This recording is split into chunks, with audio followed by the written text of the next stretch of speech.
Manès Nadel est-il présent? Je vous en prie, approchez-vous à la barre. Bonjour. Bonjour. Vous êtes actuellement lycéen, c'est bien cela? C'est ça. Président de l'Union syndicale lycéenne. Parfait. Et vous intervenez en qualité de témoin de la partie civile. Alors, passons au débat et commençons avec vous, Manès Nadel. Vous pouvez rester à la barre. Alors, est-ce que vous pouvez expliquer pour commencer votre rôle dans ce syndicat lycéen? Alors moi je préside l'Union syndicale lycéenne qui est le principal syndicat lycéen aujourd'hui et je suppose que j'ai été appelé ici pour mon implication avec d'autres dans des mouvements qui étaient des mouvements lycéens et pas que, mais qui étaient aussi des mouvements comme beaucoup qui impliquent la démocratie et la contestation du présidentialisme. Alors, vous vous êtes engagé dans divers combats, vous l'avez dit. Est-ce que vous pourriez en nommer quelques-uns? Je dirais principalement contre la réforme des retraites en 2023, à travers les mouvements lycéens qu'elle a suscités. Et puis le nouveau Front populaire aussi, avec cette forme d'unité qui a été faite contre l'extrême droite au-delà du camp politique, mais aussi donc dans le camp syndical auquel j'appartiens. Et puis enfin, je dirais la contestation du génocide à Gaza, et puis aussi la contestation du déni de démocratie d'Emmanuel Macron à la rentrée dernière, qui suivait la victoire du nouveau Front populaire aux élections. Là, vous parlez de la dissolution qui est intervenue le 9 juin 2024. C'est bien ça dont vous parlez? C'est de ça dont je parle, oui. Alors, comment vous avez réagi quand cette dissolution a été prononcée donc, au lendemain des européennes? Eh bien sûr, il y avait le résultat des élections européennes, à travers lequel il y avait déjà une grande inquiétude pour nous, militants de gauche. Et puis ensuite, quand Emmanuel Macron a annoncé la dissolution de l'Assemblée nationale, ce qu'on s'est dit, c'est évidemment que c'était une forme de passage de flambeau à l'extrême droite, où tout le monde pensait que l'extrême droite allait gagner les élections, et que donc Emmanuel Macron se donnait l'idée que peut-être il pouvait les mettre au pouvoir pendant quelques années, avant peut-être lui-même de revenir. Et donc ce qu'on a fait, c'est d'abord de communiquer, d'appeler à une unité assez large contre l'extrême droite, aussi en ce qu'elle représente une dérive autoritaire probable si elle arrive au pouvoir. Et vous diriez que le régime dans lequel on est actuellement, est-ce que vous diriez qu'il est de nature à empêcher que la formation d'extrême droite arrive au pouvoir, ou au contraire qu'il est de nature à la favoriser, l'accession de l'extrême droite au pouvoir? Au contraire, il est de nature à la favoriser, parce que le présidentialisme en droit, c'est la possibilité pour le président de la République et pour l'exécutif en général de mettre en place, à travers ce que permet la Ve République et ses lois, ses institutions, une répression contre les mouvements sociaux, des manières de contourner la démocratie à travers des outils acceptés qui sont le 49.3, l'état d'urgence, etc. Et donc finalement c'est en puissance la possibilité de contester le droit d'exercice démocratique du peuple lorsque le pouvoir sent qu'il en a le besoin. Et c'est d'ailleurs la matrice même du régime dans lequel on vit, parce que la Ve République, il faut quand même s'en rappeler, elle arrive dans une période politique, celle de la guerre d'Algérie, où il y avait besoin d'ailleurs de ce renforcement de l'autorité de l'État pour contester les contestations qui étaient faites. Et donc aujourd'hui, on sent bien qu'il y a un resserrement, et il y a en même temps politiquement une alliance très claire entre la droite et l'extrême droite. Et la Ve République, elle permet ça. C'est pas parce que c'est un régime réputé très stable, etc., qu'il empêche qu'on ait un déni de démocratie, mais au contraire, comme chacun le sait, le fascisme, c'est avant tout l'évolution de la démocratie en temps de crise, et la Ve République, en tant que démocratie d'une part, et puis de régime antidémocratique possiblement d'autre part, elle permet totalement ça. Oui, merci Madame la Présidente, bonjour. J'avais une question qui nous renvoie à quelques années en arrière sur la réforme des retraites. Vous avez dit que vous êtes mobilisés pour cette réforme des retraites. Il y a eu effectivement, on l'a tous aperçu, des mobilisations assez massives. Or, cette réforme a été adoptée par la représentation nationale, donc les personnes qui sont élues pour représenter le peuple. Est-ce que vous pouvez nous expliquer un petit peu comment vous avez ressenti les choses à l'époque et ce que ça a créé, le fait que des représentants du peuple passent quand même en force malgré ces mobilisations? Bien, ce qui est sûr, c'est que la mobilisation contre la réforme des retraites, qui a commencé en janvier 2023 et qui a terminé, si on peut appeler ça comme ça, en juin, je dirais quelque chose comme ça, qui continue d'une certaine manière aujourd'hui, puisque encore cette semaine, il y avait des mobilisations et un vote, une résolution à l'Assemblée pour la volonté d'abroger la réforme des retraites. évidemment, le mouvement social contre la réforme des retraites était aussi un mouvement démocratique et aussi un mouvement de contestation de la dérive autoritaire, on peut le dire comme ça, même des gens comme Rosan Vallon l'ont exprimé de cette manière-là, d'Emmanuel Macron. La réforme des retraites, c'est une réforme contestée dans les faits, par des millions et des millions de personnes, comme il n'y en avait pas eu dans ce pays depuis des dizaines et des dizaines d'années, par des jeunes, c'est-à-dire, pour ce qui est de ma part, des blocus, des blocages d'établissements, qui étaient aussi sévèrement réprimés parce qu'il y avait cette légitimité-là de l'action policière qui se permettait tout simplement de rentrer dans des établissements, de frapper des lycéens, tout ça parce que eux affichaient une contestation d'une réforme d'une manière certes illégale, mais qui est quand même dans une zone grise plutôt acceptée en France. Les blocages d'établissements, c'est pas né hier. Eh bien, on a effectivement senti que on vivait à la fois une régression sociale, c'est-à-dire le fait de voler 2 ans de vie à des personnes qui ne pouvaient pas se le permettre sur des motifs que tout le monde voyait bien qu'ils n'avaient aucun sens, et ce qui a permis cette répression et cette régression sociale, c'est évidemment un pouvoir qui n'avait quasiment aucun contre-pouvoir en face. Même la rue, dans ce cas-là, n'a pas réussi à être contre-pouvoir. Et il faut nous-mêmes qu'on en fasse le constat. Et de même, l'Assemblée nationale a été tout à fait bafouée par le fait que la réforme des retraites est passée au forceps. Et ça, c'est pour dire aussi qu'il n'y a pas de mouvement social sans mouvement démocratique, et ça ne sert à rien de créer des divisions qui n'existent pas. Lorsqu'il y a eu la contestation de la démocratie parlementaire par le 49.3, d'Emmanuel Macron, c'est à ce moment-là que les mobilisations sociales et c'est à ce moment-là que les mobilisations de la jeunesse ont pris une forme qu'elles n'avaient pas pris auparavant. Et on pourrait dire, ah oui, les lycéens, les lycéennes n'en avaient pas forcément grand-chose à faire de ce qu'est l'Assemblée nationale ou le 49.3 ou d'autres articles qui permettaient d'écourter les débats, etc., etc. Et finalement, c'est quand il y a eu ce bruit autour de la manière avec laquelle Emmanuel Macron a bafoué la représentation nationale en envoyant Elisabeth Borne le faire, c'est à ce moment-là que les lycéens se sont réveillés d'une certaine manière et que le mouvement a pris une tournure tout autre. Donc on a bien senti que, effectivement, le présidentialisme a joué un rôle dans la manière dont ce mouvement s'est déployé, avec une force qu'on n'avait pas vue auparavant, aussi parce que désormais le pouvoir macroniste, la droite au pouvoir, se permet des choses qu'elle ne se permettait pas auparavant, et c'est aussi en lien, je pense, avec la dissolution de l'Assemblée nationale. Il y a cette espèce d'impunité, cette espèce de classe au pouvoir qui se permet finalement toute chose parce qu'elle se dit qu'elle est protégée par des institutions, protégée par un État qui effectivement lui permet de museler pour l'instant les contestations qui se font dans la rue. Et donc oui, il y a un lien évidemment entre le présidentialisme et la réforme des retraites. Encore une question du tribunal, allez-y. Oui, toujours sur les mêmes événements, Monsieur Nadel, en rapport avec la réforme des retraites et sa contestation. À cette époque-là, juste après le passage du 49.3, un des prévenus, Emmanuel Macron, s'était adressé à sa majorité en déclarant « La foule qui manifeste n'a pas de légitimité face au peuple qui s'exprime souverain à travers ses élus ». Qu'avez-vous à répondre à cet argument et cette conception du pouvoir vous semble-t-elle de nature à troubler l'ordre public ?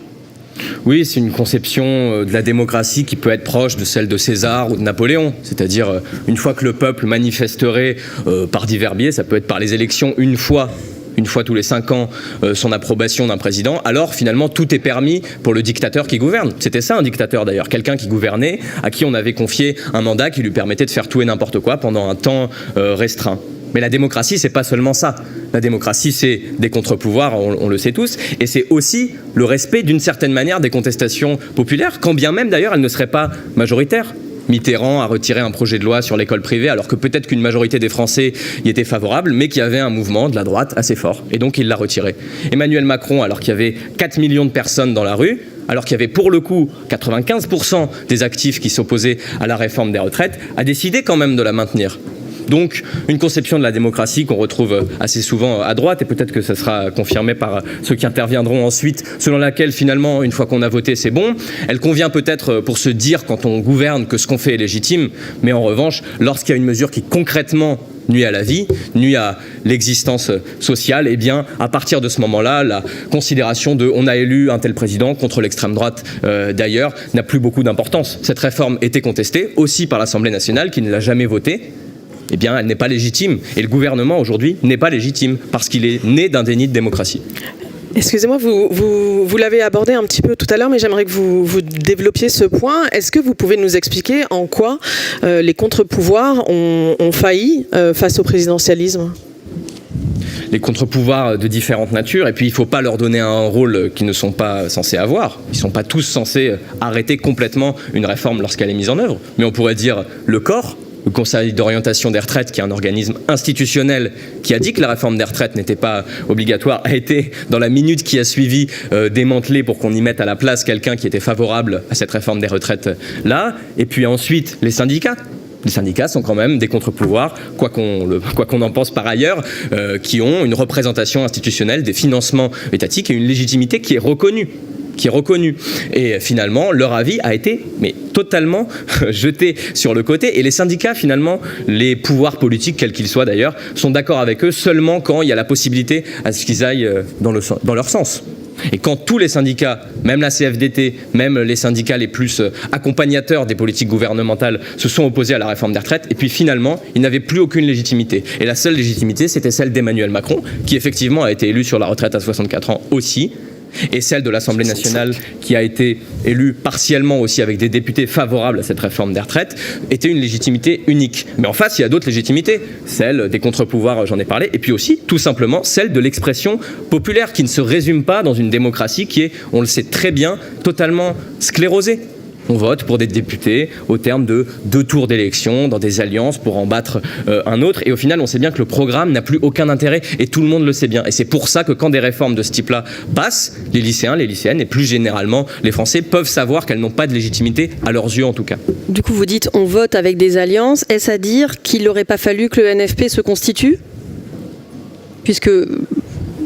Vous avez tout à l'heure dit, voilà, il y a eu le mouvement avec le NFP. Là, vous dites, on vote pour des députés qui font des alliances, le programme ne compte plus. Est-ce que le NFP était nul et non avenu ? Mais c'est pas de votre point de vue. Oui. De mon point de vue, non. Parce que si vous voulez, le NFP, c'était d'abord une manière d'empêcher l'extrême droite d'arriver au pouvoir. Et à ce titre, il a en partie réussi. Après, en tant que syndicaliste, on sait très bien que les personnes qui étaient dans le NFP, certaines en tout cas, n'avaient pas du tout l'intention d'appliquer le programme ou même l'alliance électorale pour laquelle ils avaient été élus. Et c'est aussi ça le problème du présidentialisme. C'est-à-dire que finalement, elle décorrèle toute forme de légitimité politique dans le programme pour les députés, etc. Puisqu'il n'y a que le président de la République qui trace les grandes orientations lorsqu'il se fait élire lors de l'élection présidentielle, qui elle aussi se joue maintenant avec des alliances contre un autre, etc. Et on a le sentiment que finalement, on n'a plus aucune prise dans ce régime-là. C'est normal. Alors, le tribunal en a fini avec ses questions. Monsieur le procureur, une question pour le témoin de la partie civile. Merci Madame la Présidente. Monsieur Nadel, j'avais une question. On a évoqué votre jeune âge. Vous allez avoir le droit de vote tout prochainement. Une question simple. Est-ce que vous avez l'impression, la prochaine fois que vous serez appelé aux urnes, que votre vote pourra compter autant que celui d'un ou d'une autre citoyenne de ce pays ? Est-ce que vous en avez la certitude dans le système dans lequel nous vivons aujourd'hui ? Au-delà, je pense que tout le monde n'a pas le même pouvoir décisionnaire à travers le vote. C'est pas que le vote ne nous met pas à égalité, encore qu'il y a des circonscriptions dans lesquelles un vote compte davantage qu'un autre. Mais nous sommes dans un régime politique qui s'appelle démocratie, mais dans laquelle la majorité de ce qui régit la vie en société, c'est-à-dire les entreprises, c'est-à-dire le privé, là on sort un peu de mon cadre de syndicaliste lycéen, eh bien finalement n'est pas dans les mains du peuple. Qui c'est qui décide de la production ? Qui c'est qui décide de tout ça ? C'est les entreprises avec un droit illimité à faire tout ce qu'elles veulent. Et à ce titre-là, je pense que vu à quel point les lobbies, les grandes entreprises, les grands dirigeants d'entreprises sont aujourd'hui insérés dans le pouvoir politique, eh bien, et dans le pouvoir médiatique aussi par ailleurs, c'est pas pour parler pour Mediapart, eh bien, je pense qu'à ce titre-là, on peut dire que non, un vote n'en vaut pas forcément un autre et que non, on ne peut pas tout changer à travers le vote. Et c'est pour ça aussi que la rue, pour l'appeler comme ça, a son importance. Quand bien même elle est bafouée une première fois, je réaffirme ici, la mobilisation contre la réforme des retraites continue d'une manière ou d'une autre, malgré la défaite un temps du front syndical. Et à ce titre-là, c'est pas parce qu'il y a une répression étatique, parce qu'il y a un pouvoir qui ne cède pas, qu'au final, la mobilisation n'existe plus. C'est les graines de la colère qui ont été plantées, elles vont continuer à croître, quand bien même le présidentialisme croît en même temps.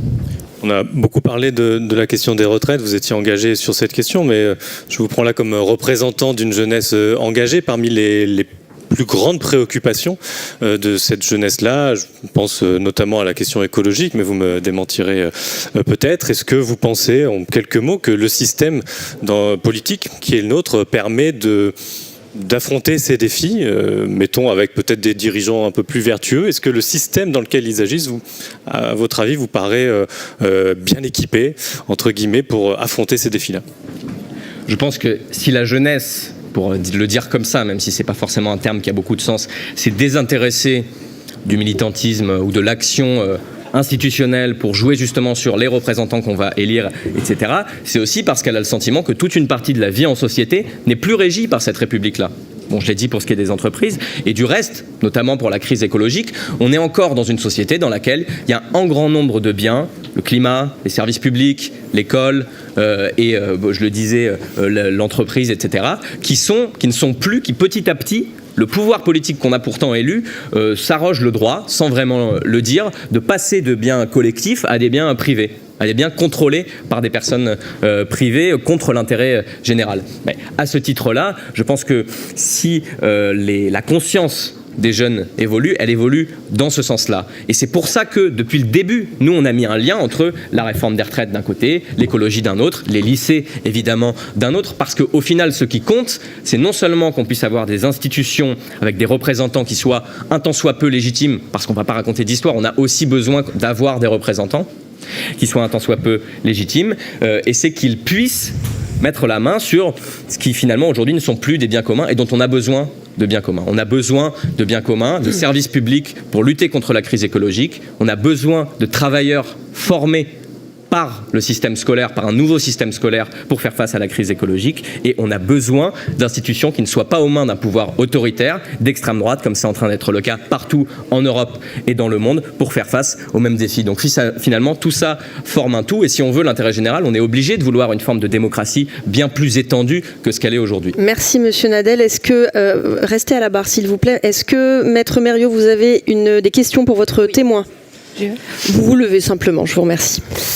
Merci beaucoup, Monsieur Nadel. Alors, vous mentionnez le président de la République qui serait illégitime. Il a pourtant été élu au suffrage universel. Vous mentionnez la nécessité de continuer la mobilisation dans la rue, l'importance des mobilisations sociales. Vous ne seriez pas un petit peu anarchiste, tendance Black Bloc, Monsieur Nadel?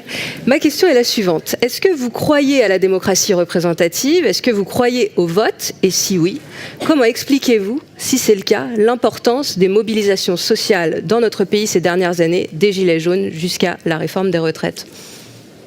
Merci. Alors d'abord, non, moi je suis plutôt islamo-gauchiste. C'est une question que j'aurais pu. Et frériste. Non, pour être plus sérieux, je pense qu'il ne faut pas mettre des distinctions qui n'existent pas en réalité. Pourquoi il y aurait une distinction entre l'influence des mouvements populaires, des mouvements sociaux sur les décisions qui sont prises et par ailleurs le régime représentatif? Bon, les deux peuvent cohabiter d'une certaine manière et au plus loin, j'irais jusqu'à dire que l'un ne pourrait pas exister de manière légitime sans l'autre. C'est parce qu'on a des représentants qui pourraient finalement fléchir face à des mobilisations populaires que, dans un sens, il reste aussi légitime à nos yeux. Et donc, non, je n'irai pas jusqu'à dire que le vote n'a aucun intérêt. Aujourd'hui, effectivement, les institutions régies par le vote ne régissent pas toute la société, comme je l'ai expliqué tout à l'heure. Pour autant, en tant que syndicaliste, par exemple, je n'incite pas les gens à uniquement faire des mouvements sociaux et ne pas voter. Bon, on peut tout faire à la fois, et puis surtout, on peut se dire, ce qui est mon cas, que le principal reste encore la bataille politique, et notamment les mouvements sociaux, pour changer ces institutions-là, et pour changer aussi concrètement, à travers les retraites, les lycées, etc., nos conditions de vie. Maître Morel, avez-vous des questions pour la partie civile? Oui, Madame la Présidente, j'ai deux questions à poser à Monsieur Nadel. La première question, vous avez dit que la Ve République pouvait favoriser l'arrivée de l'extrême droite au pouvoir. Mais considérez-vous que l'Italie et la Hongrie sont des régimes analogues à la Ve République où l'extrême droite est précisément au pouvoir? Quel est votre modèle étranger alternatif à la Ve République? Si on devait puiser notre inspiration dans un modèle à l'étranger, quel serait pour vous le modèle? Et dernière question, vous avez évoqué le fait que dans le programme d'Emmanuel Macron en 2022 figurait la retraite à 64 ans, ce qui est inexact, figurait la retraite à 65 ans, et il a justement évolué et proposé plutôt la retraite à 64 ans. Considérez-vous, je vais y arriver, qu'un président de la République élu ne peut pas appliquer son programme programme, alors même qu'il a passé un contrat avec ses concitoyens dès lors qu'il y a des oppositions. Exemple, François Mitterrand en 1981 aurait-il dû renoncer à l'abrogation de la peine de mort puisque les sondages indiquaient à l'époque qu'une majorité de Français étaient contre? Alors il y a deux questions, quel modèle alternatif, et la deuxième, peut-on aller contre? Absolument. J'ai été un peu détaillé, excusez-moi. Alors, réponse rapide. Sur quel modèle? J'aurais du mal à le dire. Je ne pense pas qu'il existe de modèle parfait, et vous direz la même chose. S'il faut chercher un modèle analogue à la Ve République pour expliquer pourquoi, selon moi, la Ve République amène à l'extrême droite, j'aurais un autre exemple à vous proposer, la République de Weimar, dans laquelle, si vous avez lu notamment le dernier livre de Johann Chapoutot, on voit que le régime institutionnel, bon, il a inspiré celui de la Ve République. Et qu'est-ce qui s'est passé à ce moment-là?